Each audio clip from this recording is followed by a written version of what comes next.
Assalamualaikum warahmatullahi wabarakatuh. Pemirsa TV Kepri. Pemirsa Bincang Cerdas, kali ini kami sedang berada di kantor Yakesma Provinsi Kepulauan Riau. Dan siapakah narasumber kita di episode kali ini? Bersama saya Siska Ramalia, inilah Bincang Cerdas.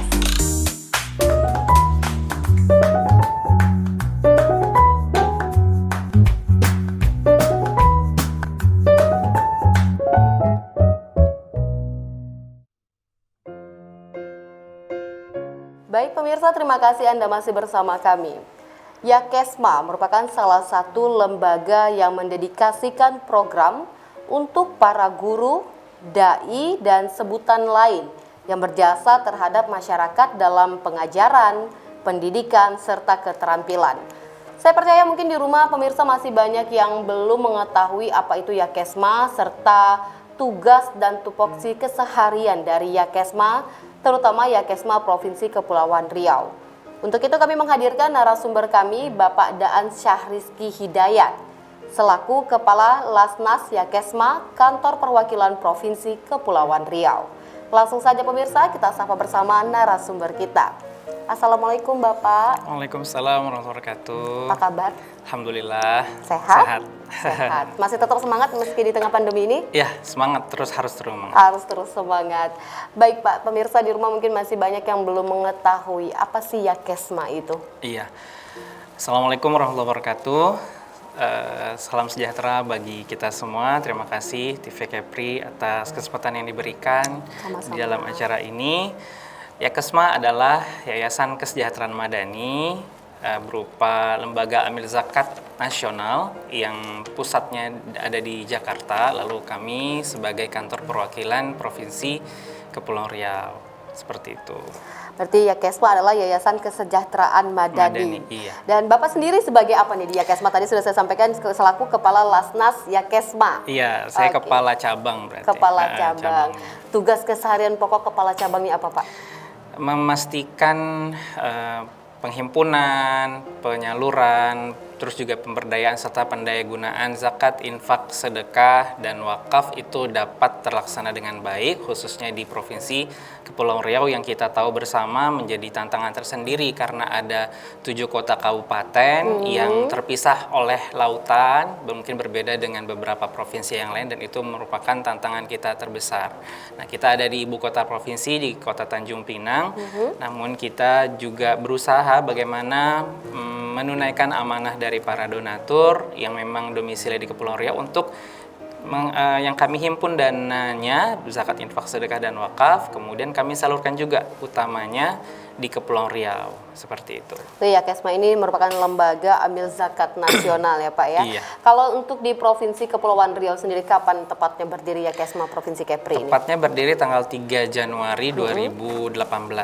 Kalau 3 di Januari. pusatnya sendiri tanggal 4 Juli 2011. Jadi 2011 sudah lama juga sudah ya di lama pusat di ya? pusat, namun dia baru ke Kepri-nya di awal 2018. Awal di 2018. Nah di Kepri ini kan ada 7 kabupaten kota. Apakah semua di 7 kabupaten kota ini ada berdiri Yakesma?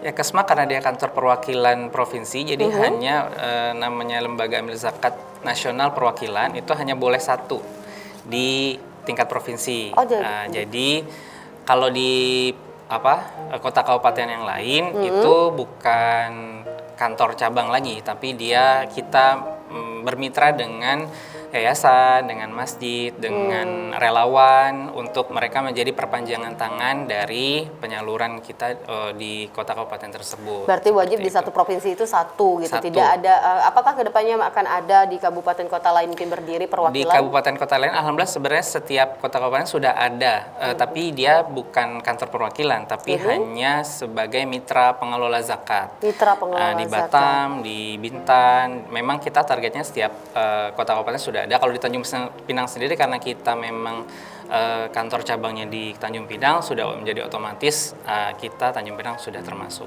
seperti itu. Jadi memang mitra pengelola zakat. Jadi Mitra kita pengelola. bermitra dengan yayasan lain yang mereka boleh untuk mengelola dana zakat, infak, sedekah dipayungi hukumnya oleh Yakesma. Karena kan Yakesma, kita menurut undang-undang untuk penghimpunan dan pendayagunaan zakat itu kan terikat undang-undang. Jadi kalau ada yayasan yang tidak berizin sebagai lembaga amil zakat, maka dia dianggap melanggar undang-undang dan itu bisa dijatuhi hukuman sesuai dengan undang-undang yang berlaku. Seperti itu. Jadi berarti yayasan bisa berjalan sendiri tapi di bawah perlindungan hukum dari Yakesma sendiri. Dia jadi mitra pengelola zakat. Jadi ada mitra pengelola MOU zakat yang kita lakukan dan utamanya yayasan itu pun akhirnya menjadi lembaga yang selain menghimpun di lembaga tersebut, kemudian kita menjadi lembaga penyaluran juga di situ dan bisa menjadi penyaluran di sekitar yayasan tersebut di kota kabupaten yang dia ada di situ. Jadi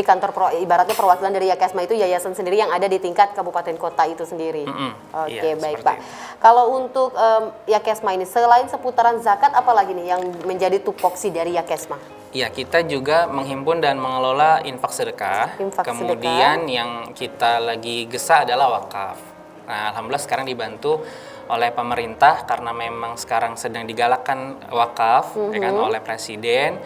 Maka sebenarnya Yakesma sudah lama juga menjadi nazir wakaf. Jadi kalau zakat itu namanya pengelola namanya amil zakat, tapi kalau wakaf namanya nazir wakaf. Nah, tidak semua yayasan atau lembaga amil zakat itu berizin nazir wakaf. Nah, itu juga punya izin sendiri dia sebagai nazir. Berarti tidak sembarangan ya Pak? Enggak, ya. Oke. iya. Jadi Karena Yakesma memiliki izin untuk nazir wakaf. Nazir wakaf juga itu tahun 2015, lebih awal malah kalau izin lesnasnya ya. Izinnya di 2015, berdirinya di 2018. Enggak kan, kalau di pusat itu kan sudah memegang izin lembaga amil yang dari zakat. pusatnya. Iya, kemudian sebenarnya awal 2011 itu lembaga amil zakat di tingkat Jakarta dulu pusatnya. Dia baru menjadi lembaga amil zakat tingkat nasional di 2017.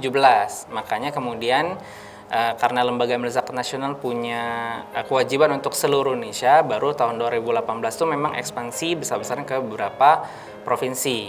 Nah, tapi sebagai nazir wakaf dia sudah dari 2015. Nah, kita sedang mengembangkan ini karena potensi wakaf ternyata lebih besar dari zakat infak sedekah dan itu harus kita budayakan untuk masyarakat juga benar sekali. Baik Bapak, kita jeda sesaat boleh ya Pak ya? Boleh. Baik, siap. kita sambung lagi ya, kayaknya agak ini nih ya, sangat oke sekali. Iya. Baik pemirsa, kita jeda sesaat, usai jeda akan kembali lagi bersama kami di Bincang Cerdas.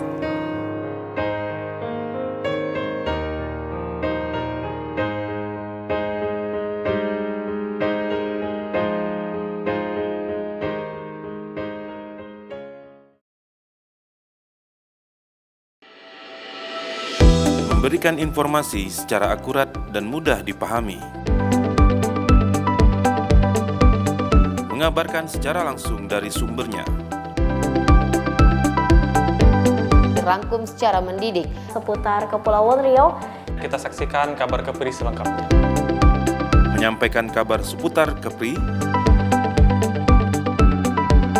Kabar Kepri hanya di TV Kepri.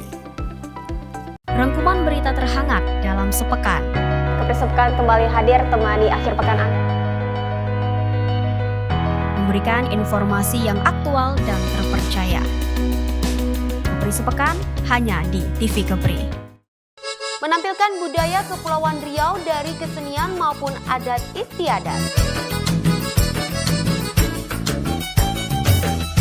Jadikan budaya Kepulauan Riau sebagai bunda tanah Melayu.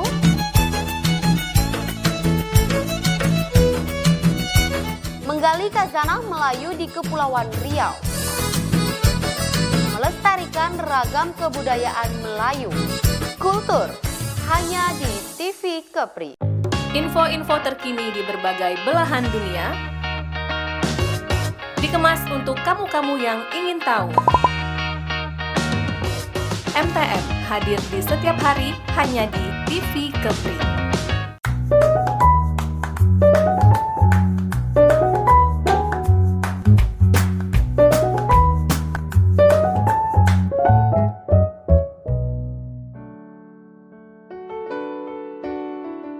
pemirsa, terima kasih Anda masih bersama kami dan masih bersama narasumber kami Bapak Daan selaku Kepala Lasnas Yakesma Kantor Perwakilan Provinsi Kepulauan Riau. Kita sambung sedikit ya Pak, tadi kita sudah membahas tentang wakaf yang sudah ada izinnya di Yakesma dari tahun 2015 dari pusat ya Pak ya. Sebenarnya apa sih Pak perbedaan zakat dengan wakaf itu sendiri Pak? Mungkin pemirsa biar bisa lebih ilmunya nyampe nih. Baik, bismillah. Jadi zakat itu yang kita ketahui bersama merupakan kewajiban kita sebagai seorang muslim kan. Kita sudah hafal dari kecil rukun Islam ada 5. Nah yang ketiga adalah zakat. Maka zakat itu merupakan kewajiban yang sudah tertulis dalam Al-Quran. Kemudian ada 8 golongan asnaf yang memang menjadi amanah zakat untuk disalurkan. Dari mulai fakir, miskin, amil, gharimin atau orang terlilit hutang, kemudian mu'alaf, kemudian hamba sah yang dimerdekakan, ibnu sabil, orang yang kehabisan ongkos, dan juga fisabilillah atau tadi para dai, para guru dan lain sebagainya. Jadi memang itu sudah menjadi kewajiban dan sudah ada kadarnya. Jadi zakat ada 2, ada zakat fitrah yang biasa kita setiap Ramadan ya menjelang Idul Fitri. Satu lagi zakat mal, zakat harta. Zakat harta itu ada orang yang zakat perdagangan, zakat jasa usaha jasa ya, kemudian zakat profesi atau penghasilan, dan banyak lagi zakat tambang, zakat harta temuan. Nah itu semua karena memang zakat itu titipan Allah gitu pada manusia, maka ada 2,5% hak orang lain yang ada dalam diri kita, dalam harta tersebut. Nah, tujuannya adalah untuk membersihkan harta itu. Nah, semoga kan kadang ada orang yang misalnya kehilangan uang atau kehilangan harta, terus ada orang yang negur, itu kau kurang zakat malnya, kurang kayak gitu atau kurang infak gitu kan. Maka dengan kita berzakat, insya Allah mudah-mudahan Allah jaga harta kita untuk dari kejahatan-kejahatan atau kemalangan-kemalangan, karena kita sudah mengeluarkan zakat dan kewajiban kita kan. Kalau kita tidak mengeluarkannya, nanti Allah sendiri yang keluarkan melalui jalan-jalan yang Allah tentukan kan. Kita juga nggak ingin seperti itu. Benar. Nah, kalau wakaf dia merupakan sebuah donasi juga.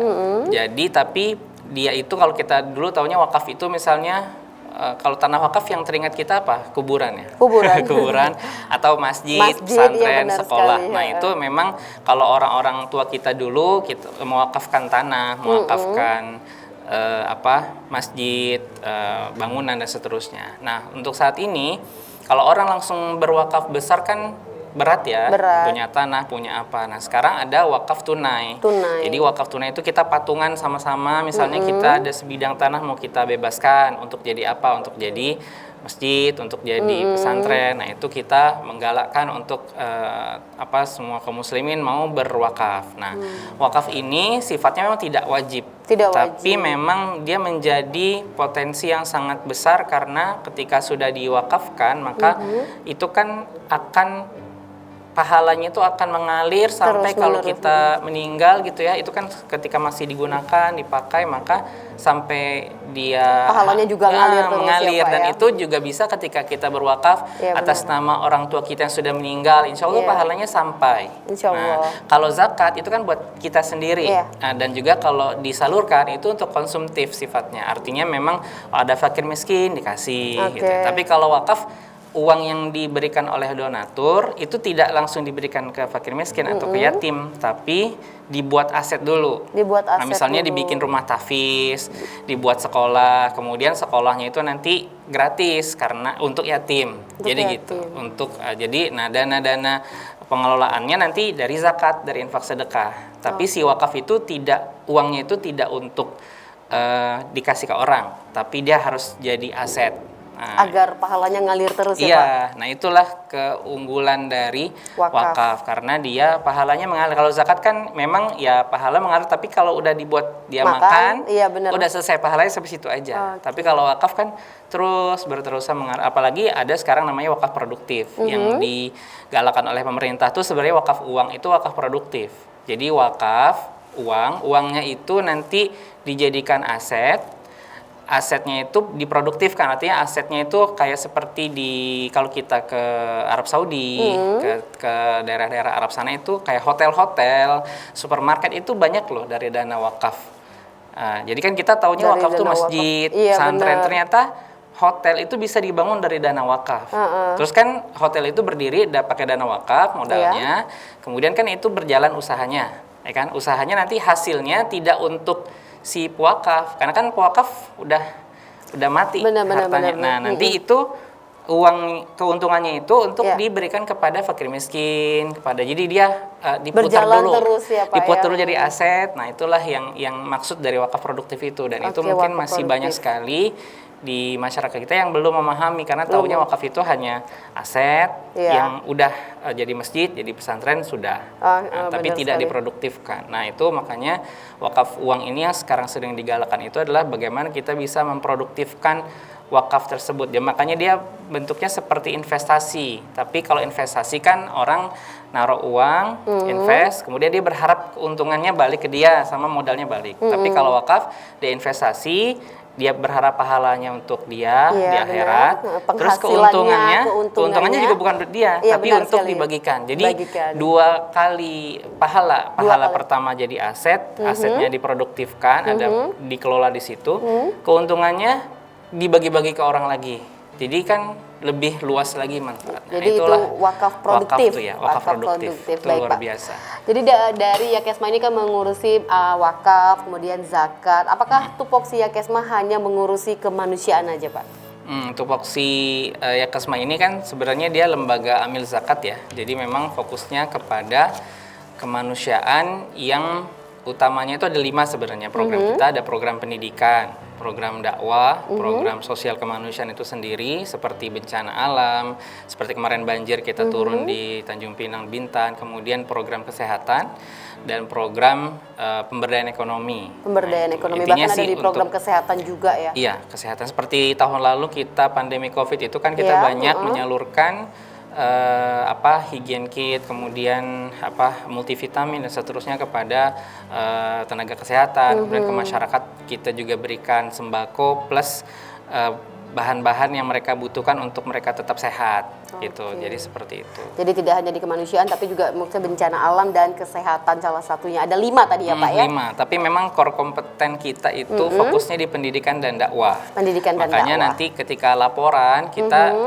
tidak usah heran ketika melihat laporan untuk bidang pendidikan dan dakwahnya itu lebih tinggi karena memang amanahnya tadi kan untuk mendedikasikan program kita untuk guru, dai dan juga relawan di masyarakat yang memang mereka di bidang pendidikan. Jadi kan banyak nih di pesisir-pesisir gitu orang-orang tua yang punya semangat untuk membina anak-anak, tapi dia nggak ada karena terlalu jauh ya, nggak ada bantuan atau mungkin karena memang kerelaan dia. Nah kita datang memberikan sagu hati itu kan juga udah menjadi satu kebahagiaan sendiri penghargaan juga rasa terima walaupun kasih. Sebenarnya tidak kita kasih pun dia udah jalan.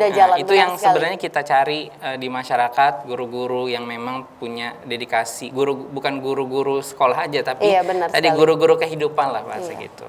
Mengucapkan rasa terima kasih juga ya, Pak ya. Oke, baik. Kita jeda sesaat lagi boleh? Iya, boleh. Baik pemirsa TV Kepri, kita jeda sesaat. Usai jeda kami akan kembali bersama Anda. Tetaplah bersama kami di Bincang Cerdas.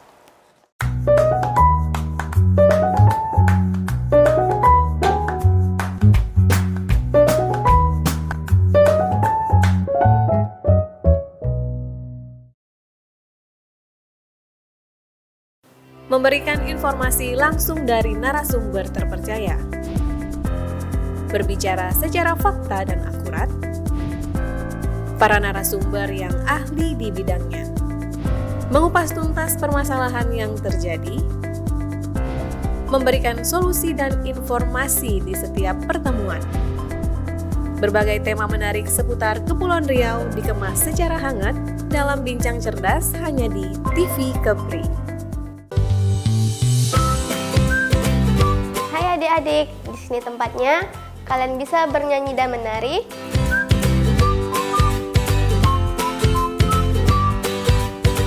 Bermain dan belajar bersama. Juga menggambar serta mewarnai bersama. Jangan lupa ya, saksikan terus Bintang Kecil hanya di TV Kepri.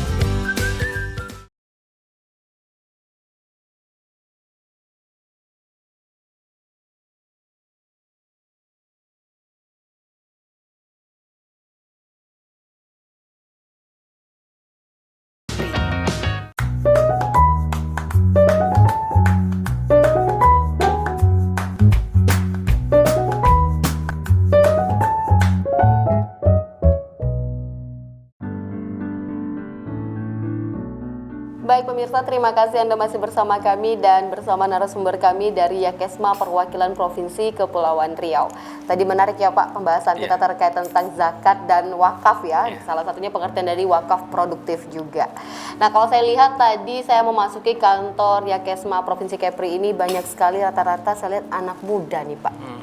Nah, sebenarnya dari sebelum kita membahas tentang anak mudanya, berapa sih jumlah karyawan Yakesma ini? Iya, karyawannya kami sebut sebagai amil. Amil. Kalau untuk zakat itu istilahnya amil. Sebenarnya ya karyawan juga artinya. Tapi bedanya adalah kalau amil itu kita menekankan bahwa kita ini bukan hanya sekedar karyawan atau pegawai yang bekerja di satu lembaga, tapi kita adalah karyawan yang dedikasinya untuk zakat dan wakaf, yang itu merupakan memang perintah Allah dan sunnah Rasulnya.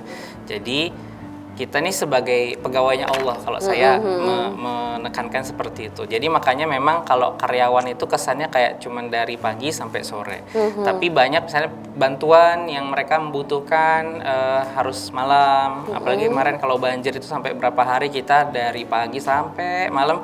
Nah karena kita punya rasa sebagai karyawan yang bukan hanya sekedar kewajibannya ke lembaga, tapi juga kepada umat, kepada kemanusiaan, dan dipertanggungjawabkan kepada Allah, maka jadi lebih semangat di situ. Nah, kita ada 9 orang yang amil intinya. Amil intinya. Nah, tapi kalau yang ada relawan juga, yang freelance, yang mereka adalah mahasiswa yang kita berikan beasiswa selama 2 tahun, kemudian kita ada di pondok mereka, jadi ada rumah yang kita sewakan untuk mereka, daripada dari pulau itu mereka ngekos di sini, terus kemudian lebih menenangkan orang tua juga, dan mereka berasal dari keluarga tidak mampu. Jadi kadang-kadang ada dari pulau itu yang oke, udah diterima di Tanjung Pinang kuliah, tapi dia mikir gimana nanti biaya hidupnya. Maka kita menampung anak-anak dari mahasiswa dari pulau itu. Syaratnya mereka mau dibina. Karena kan mereka tinggal gratis di situ, tidak bayar uang kos. Kemudian mereka dibina dengan selain mereka dari pagi sampai sore mereka kuliah, nah malamnya itu mereka dibina untuk sholatnya, kemudian baca Qur'annya dan seterusnya. Jadi kemudian setelah itu mereka karena sekarang lagi daring, jadi maka mereka kuliah udah, kamu kuliah di sini aja, maksudnya di kantor aja, sambil kalau ada apa-apa bantu ya. Gitu. Jadi kemarin termasuk sangat berguna sekali ketika mereka pas kita banjir besar itu, jadi kan mereka lebih aktif, lebih ramai ya, lebih ramai, dan mereka juga senang, mereka dapat pengalaman langsung di lapangan seperti itu. Totalnya ada 15 yang memang setiap hari berkantor, tapi yang 9 itulah yang utamanya sebagai amin. Kalau mau dikerucutkan lagi ada 5 saya kepala cabang, ada 4 kepala bidang program, kepala bidang kemitraan jaringan umum dan keuangan, dan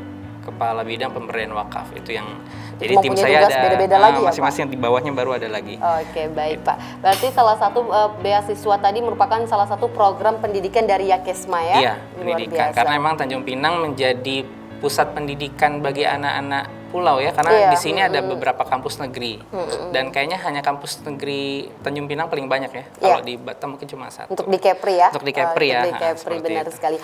Baik Pak, tadi kan amilnya saya lihat banyak yang muda-muda nih Pak. Gimana sih memotivasi anak muda bisa berpikiran istilahnya membantu masyarakat, itu gimana memotivasinya? Ya, dari awal ketika saya bersama mereka, jadi dulu awalnya Yakesma 2018 tuh saya diamanahkan untuk merintis.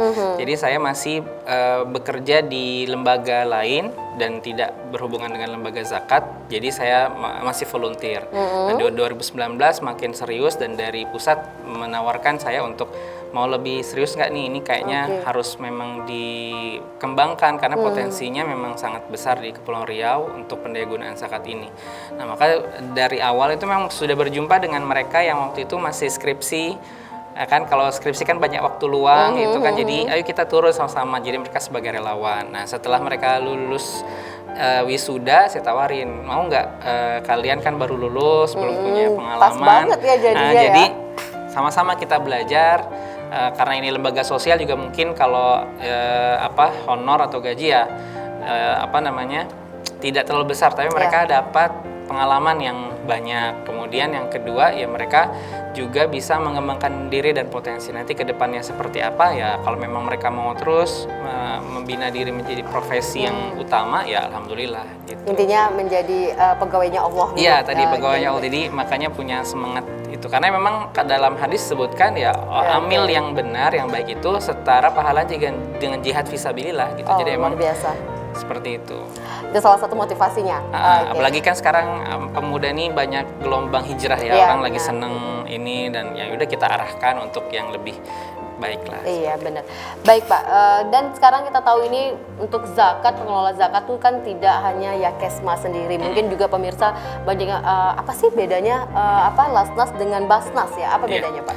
Kalau Basnas, Badan Amil Zakat Nasional, itu yang koordinasikan seluruh lembaga amil zakat. Ya kan, kalau di Kepri berarti Basnas Provinsi Kepri yang koordinir seluruh lembaga amil zakat, baik Basnas tingkat kota kabupaten maupun las yang ada di las tingkat provinsi maupun las kota kabupaten gitu. Nah, itu jadi memang bentukan pemerintah, badan pembentukan karena memang hakikatnya kewajiban untuk berzakat itu harus dijalankan oleh edukasinya, kemudian juga penghimpunannya pendayagunaan oleh pemerintah gitu. Nah, masyarakat ini diperbolehkan untuk juga membantu pemerintah. Jadi sebenarnya Kesma dan lembaga amil zakat yang lain yang swasta itu sifatnya membantu pemerintah. Tapi utamanya sebenarnya adalah pemerintah. Nah, kita membantu hal-hal yang mungkin pemerintah tidak terjangkau ya kan. Nah, itu seperti itu perbedaannya. Terakhir nih Pak, harapan Bapak selaku Kepala Lasnas Yakesma dan Bapak bisa menyampaikan sedikit motivasi Bapak untuk masyarakat Provinsi Kepri, khususnya Kota Tanjung Pinang dan untuk kaula muda terkait Yakesma ini Pak. Silakan Pak, sampaikan ke pemirsa TV Kepri. Iya.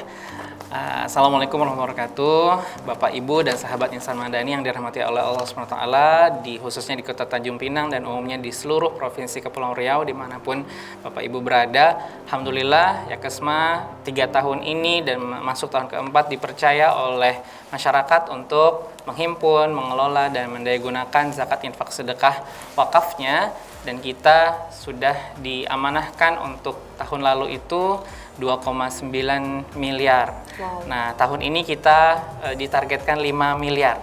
Maka untuk apa saja, yang pasti untuk banyak hal yang bisa kita perbuat lebih banyak lagi, apalagi di tengah pandemi seperti ini, kita harus meningkatkan kepedulian kita, empati kita kepada masyarakat yang membutuhkan, fakir miskin, yatim, lansia, dan juga para guru dan dai yang berjuang bersama menyelamatkan generasi kita dari keterpurukan ekonomi dan juga keterpurukan sosial seperti itu. Insya Allah Yakesma siap bermitra dengan semua pihak untuk mendayagunakan zakat infak sedekah dan wakafnya di Kepulauan Riau.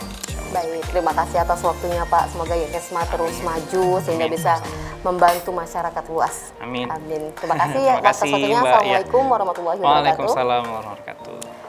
Baik pemirsa TV Kepri, usai sudah bincang cerdas kita bersama Bapak Daan Sarizki Hidayat selaku Kepala Lasnas Yakesma Kantor Perwakilan Provinsi Kepulauan Riau. Saya Siska Ramalia beserta kerabat kerja yang bertugas mengucapkan terima kasih atas kebersamaan Anda. Wassalamualaikum warahmatullahi wabarakatuh. Salam TV Kepri.